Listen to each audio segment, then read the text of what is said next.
This timeout is sponsored by Augie's Locker Room, located just a screen pass away from the Notre Dame campus in the Campus Shops Plaza. Augie's features the largest collection of Notre Dame football memorabilia and gifts, including rare and hard-to-find items. Check out his website at augieslockerroom.com for the latest news and items.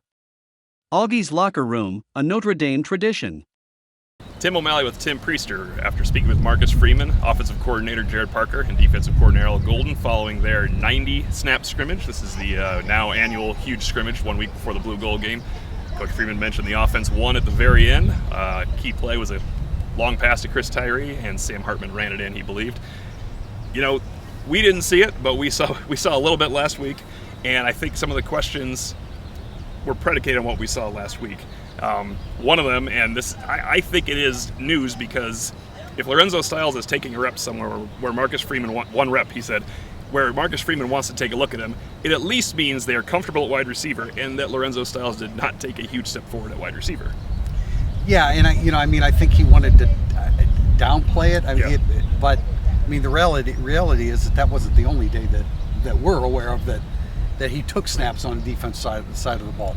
It was kind of a mutual thing. I followed up. I cheated. I asked the third question, and because it had to be asked, and it was kind of a mutual thing. But Marcus Freeman was aware that Lorenzo Styles was a quality cornerback in high school. I felt that was his best position coming out of high school. So they're dabbling with it. We'll see what happens. He's definitely a cornerback. We did hear that Ryan Barnes is playing a little safety, which everybody's been clamoring for. Who's moving to safety? That one makes complete sense. I'm pretty sure that they're going to go into the transfer portal and add somebody. But when L. Golden talks about, and even Marcus Freeman talks about the safety position, they look at it as a strength because the three guys that they have there know what they're doing and understand the system. Those of us on the outside look at it a little differently and realize that there's really only 3 men in the rotation. Ben Minnick's done some good things. But one way or another, it's important that those 3 guys stay healthy, certainly, and they've done that through the spring. And staying with the safeties, we do still expect a portal addition.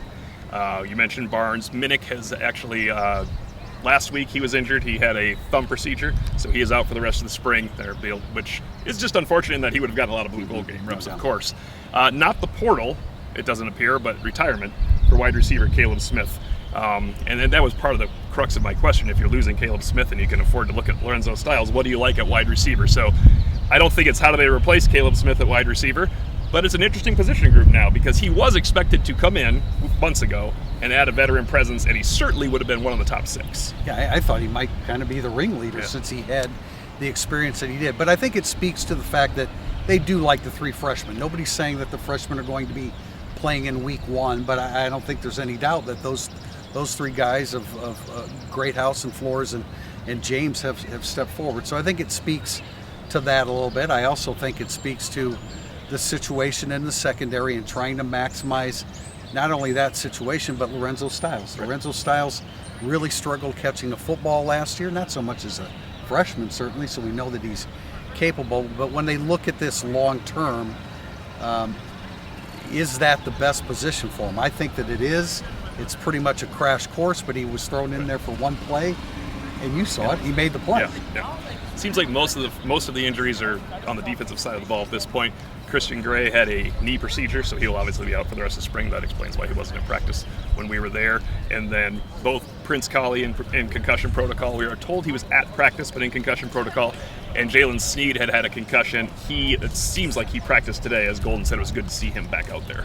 Yeah, and Colley's concussion, that's the second one. He had one last year. August he had one where I know he was off the field for a fair amount of time in August. I know that we've talked about Prince Colley and what may end up happening with him this season or moving on somewhere. His name is not in the portal. We have heard some things that he is from Tennessee, and it would be a good fit for him at some schools in Tennessee. But that hasn't happened yet. His name's not in the portal. But we know, Prince Colley wants to get on the football field. And we've talked about this. He only has 2 years of eligibility left, and he hasn't won a starting job for the 2023 season this spring. So you can understand why he might be considering some other options. But for the purposes of right now, as spring finishes up, he's been out with a concussion. Marcus Freeman said he hopes that he's back for the blue gold game. That would be unnecessary, maybe. I really doubt that will happen. And just staying with the linebackers, there was a lot of questions artfully dodged, or at least eluded, by both Marcus Freeman and Al Golden. Golden did say, because he was asked specifically about the backups, Colley, Snead, and Ziegler, who we have had high reports on, they are in the rotation, the game day rotation. He expects them to contribute. I mean, it could be coach speak, but he made a point of saying, no, all three of those guys have made some strides. Offense won the scrimmage today, said it was very close. I think going into the spring, or going into the summer, it's the offensive line where we have our most questions, right? It's the guards. What do you see kind of playing out at guard? Or what do you want to see in the blue gold game at guard, if anything, that would give you a hint, other than we all like Billy Schroff? Yeah, we all, and so does the coaching staff as well. You know, we were talking to Joe Rudolph yesterday, and he made the right guard position sound like it was a battle between Kristofik and Spindler. Right. He left it all open as a competition. I don't really believe that. I think Billy Schroff is the starter at left guard, and Andrew Kristofik is the starter at right guard. I think they're going to be fine. The 2 times that we had an opportunity to see a full practice, it was so blitz heavy defensively. Not that the offensive line shouldn't be able to pick that up, but we all know it takes time to get chemistry, and you don't know, are the offensive coaches on the same page as the defensive coaches on that particular day? And Marcus Freeman talked about, you don't want to stunt the growth of the defense. They're hitting the ground running. They have a lot of guys back, especially at the linebacker core, and they want them to continue to progress, and you don't want to hold up their progress. So, the next step in spring is, you can comfortably throw in some more blitzes to work on, because they know Al Golden this year and they didn't know him last year. So I don't want to read too much into the defense beating the offense, and frankly, we think that's a good thing, because there are more question marks on defense than there are for offense. Right, and I've effectively buried the lead. We will now go to quarterbacks. Marcus Freeman did mention, when we asked what do you want to see from your I asked him, what do you want to see from your wide receivers by the time August camp rolls around? He mentioned timing is off with the quarterbacks, and I think he kept it open-ended that it's all the quarterbacks. But it sounded like when he said ones today finished the drill, or finished the scrimmage, Sam Hartman was the one that ran it in, which we expect, of course. I think we saw Tyler Buckner's great practice. We didn't see a Sam Hartman great practice, and now that's all over the internet. Obviously, we believe now the quarterback competition is not over. He said we will announce a starter when we feel comfortable announcing a starter. Well, it's totally unfair to think that Sam Hartman was having a bad spring based upon what we were allowed to see. In a 3rd and 10 blitz package heavy Right, and practice. Like on April 1st, he had no chance to get rid of the football. He was under that much stress from the pass rush, which is you want to hear that. You want to hear the defensive line where there are concerns about the line and their pass rush. So I'm not reading.